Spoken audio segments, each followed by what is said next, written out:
¿Qué harías si tu propia hija te mirara por última vez, buscando respuestas en tus ojos, y tú solo pudieras apartar la vista? Imagine el año 280 antes de nuestra era. Eres un ciudadano romano de buena familia. Tienes tierras, conexiones políticas, un nombre respetado. Tu hija acaba de cumplir 16 años. Es inteligente, educada en las artes que Roma considera apropiadas para una mujer. Le has conseguido un matrimonio ventajoso. La ceremonia fue impecable. Los invitados brindaron con vino caro. Todo salió según lo planeado, pero ahora la están llevando a una parte del templo que ningún padre menciona jamás. Ella voltea hacia ti una última vez. Hay algo en su mirada. Una pregunta silenciosa. Tú bajas los ojos porque conoces perfectamente lo que está por suceder. Y no puedes hacer absolutamente nada para impedirlo. Si crees que las historias enterradas por el poder merecen salir a la luz, te invito a suscribirte ahora mismo. Un solo clic tuyo ayuda a iluminar prácticas que permanecieron ocultas durante milenios. Activa la campanita para no perderte ninguna investigación. Algunos investigadores modernos sostienen que ciertos rituales nupciales de la antigua Roma ocultaban prácticas que la historia oficial nunca documentó de forma directa. Lo que sigue se basa en indicios arqueológicos, textos fragmentados y reconstrucciones históricas que siguen siendo objeto de debate. Lo que voy a revelarte no pertenece al terreno de los mitos ni las leyendas. Es una práctica documentada que transforma por completo nuestra comprensión de la antigua Roma. Hablamos de un punto donde religión, autoridad y abuso institucionalizado se cruzaban de maneras que la historia oficial prefirió sepultar. Comencemos con lo que dicen los códigos legales. En Roma, cuando una mujer se casaba, pasaba de la autoridad paterna a la del esposo. Este traspaso tenía un nombre técnico en el derecho romano, pero existía un requisito previo que aparece en textos jurídicos antiguos, sin mayor explicación. Antes de completar esa transferencia, antes de convertirse oficialmente en esposa, la novia debía pasar por un proceso llamado purificación. Esa palabra exacta figura en documentos legales de la época. El concepto era simple en apariencia. Ninguna joven de familia respetable podía contraer matrimonio sin ser purificada por los guardianes designados de la voluntad divina. Así denominaban a ciertos sacerdotes vinculados a un culto de fertilidad que operaba en el corazón mismo del sistema religioso romano. Ahora piensa en las implicaciones. La religión romana funcionaba como un intercambio. Ofrecías algo a los dioses, y ellos te devolvían bendiciones. Normalmente esas ofrendas consistían en vino, granos o animales sacrificados. Pero en el caso del matrimonio, la ofrenda era diferente. La ofrenda era la novia misma. Ponte en su lugar por un momento. Tienes 16 o 17 años. Te han preparado para este día desde que tienes memoria. Conoces tus obligaciones, pero nadie te explicó esta parte específica. Nadie te advirtió que antes de pertenecer a tu esposo, perteneces a los dioses. Y los dioses exigen una prueba. Excavaciones en varios puntos de Roma han revelado cámaras construidas deliberadamente debajo de los templos principales. No son espacios funerarios, no son almacenes, son recintos con características muy particulares. Superficies de piedra que funcionaban como lechos, canales tallados en el suelo para drenar líquidos, cerraduras en las puertas que solo operaban desde el exterior. En excavaciones realizadas bajo un templo en la colina Aventino, arqueólogos encontraron una de estas cámaras prácticamente intacta. Las paredes interiores estaban cubiertas de inscripciones. No eran oraciones ni textos religiosos. Eran nombres. Cientos de nombres femeninos, cada uno acompañado de una fecha. Fechas que coinciden con celebraciones matrimoniales romanas registradas en los mismos periodos históricos. Investigadores que estudiaron estas inscripciones durante años llegaron a conclusiones que el lenguaje académico expresa con cautela. Hablan de mujeres que aparentemente atravesaron alguna forma de ritual en ese espacio. Mencionan evidencia contextual que conecta el lugar con ceremonias nupciales, pero todos evitan decir directamente lo que resulta obvio. Déjame ser claro entonces. Este era el lugar donde ciertos sacerdotes reclamaban el derecho de consumar el matrimonio antes que el propio esposo. El procedimiento seguía un patrón establecido. Después de la ceremonia pública, después de las celebraciones, la novia era conducida al templo. No la acompañaba su marido. Eso estaba prohibido. La escoltaban mujeres mayores, asistentes que habían pasado por exactamente el mismo proceso años atrás. La joven descendía escaleras hacia la oscuridad. El aire se volvía frío. Las paredes de piedra se cerraban a su alrededor. La llevaban hasta una puerta. Adentro esperaban uno o varios sacerdotes. Las fuentes antiguas no son consistentes en ese detalle. Fragmentos de textos que sobrevivieron la censura posterior ofrecen pistas escalofriantes. Un dramaturgo de la época escribió una comedia donde un personaje afirma que los dioses obtienen su porción antes que cualquier hombre. Esa es la ley. Siempre ha sido así. Otro personaje pregunta qué recibe la novia a cambio. La respuesta menciona la bendición de la purificación. Y añade 3 palabras que fueron eliminadas de versiones posteriores de esa obra, si ella sobrevive. Un filósofo escribiendo décadas más tarde fue aún más directo en un pasaje que monjes medievales intentaron borrar de los manuscritos. Solo una copia sobrevivió descubierta siglos después. El texto describe los rituales de cierta diosa como supuestamente sagrados, pero verdaderamente terroríficos. Explica que lo que el sacerdote afirmaba ofrecer a los dioses, en realidad lo tomaba para sí mismo, y remata con una frase demoledora. La ley protege este robo vistiéndolo con la palabra divino. Considera la maquinaria de ese sistema. Eras un padre romano. Sabías que este ritual existía.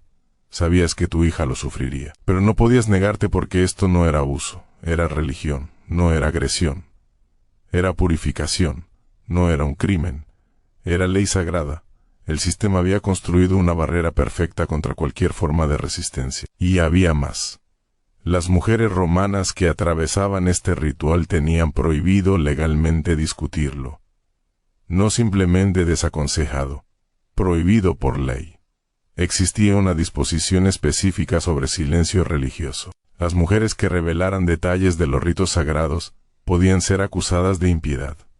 El castigo era exilio o muerte. Por eso el registro histórico resulta tan fragmentario. Las víctimas estaban legalmente amordazadas. Los perpetradores llamaban sagrado a lo que hacían, y los únicos hombres que escribían historia eran participantes o beneficiarios del mismo sistema. Pero el silencio nunca equivale al olvido. A veces las personas encuentran maneras de comunicar sin usar palabras. En una villa de Pompeya, arqueólogos encontraron una habitación que había sido sellada deliberadamente antes de la erupción volcánica. No fue la ceniza lo que la cerró. Alguien construyó un muro para ocultarla. Adentro había un fresco. Mostraba una escena nupcial, iconografía romana típica, pero en el fondo apenas visible aparecía una mujer siendo conducida escaleras abajo por figuras encapuchadas. Su rostro volteaba hacia atrás.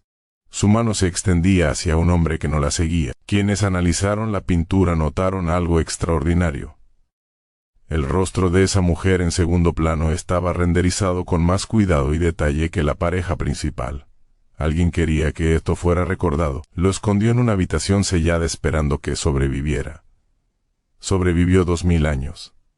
Piensa en la persona que pintó eso. Sabía que no podía hablar abiertamente. Era ilegal. Podía pintar. Podía esconder. Podía esperar que alguien eventualmente lo descubriera. Eso no es aceptación pasiva. Es documentación dejada por alguien que comprendía que el sistema intentaría borrar lo ocurrido. Después del ritual, la novia era devuelta a las celebraciones. Habían pasado horas, a veces un día completo. Las costumbres matrimoniales romanas incluían un detalle que desconcertó a historiadores durante siglos. La novia aparecía ante su nuevo esposo llevando un velo que nunca se quitaba. Nunca. El matrimonio se consumaba con la novia aún cubierta. Durante generaciones los estudiosos lo atribuyeron a modestia, a virtud romana, a comportamiento apropiado. Luego, análisis de textos médicos de la época revelaron otra explicación. Un médico romano mencionaba que las novias frecuentemente mostraban signos de lesiones recientes en su noche de bodas. Aconsejaba que el velo cumplía un propósito doble. Preservaba la modestia y evitaba que el esposo observara evidencia del ritual de purificación que pudiera generar preguntas incómodas. El velo no era modestia. Era encubrimiento de evidencia. Todo el sistema operaba para mantener la mentira. La novia no podía hablar. Era ilegal. La evidencia física quedaba oculta. Era costumbre. Y si mostraba angustia, trauma o miedo, eso era esperado. Era virgen. Por supuesto que estaba asustada. Hubo un momento donde todo estuvo a punto de derrumbarse. Una mujer romana acudió ante las autoridades y reveló detalles sobre ciertos rituales religiosos secretos que operaban en Roma desde hacía décadas. Describió abuso sexual sistemático disfrazado de ceremonias sagradas, jóvenes llevados a cámaras subterráneas, agredidos por sacerdotes, silenciados por ley religiosa. El Senado romano actuó.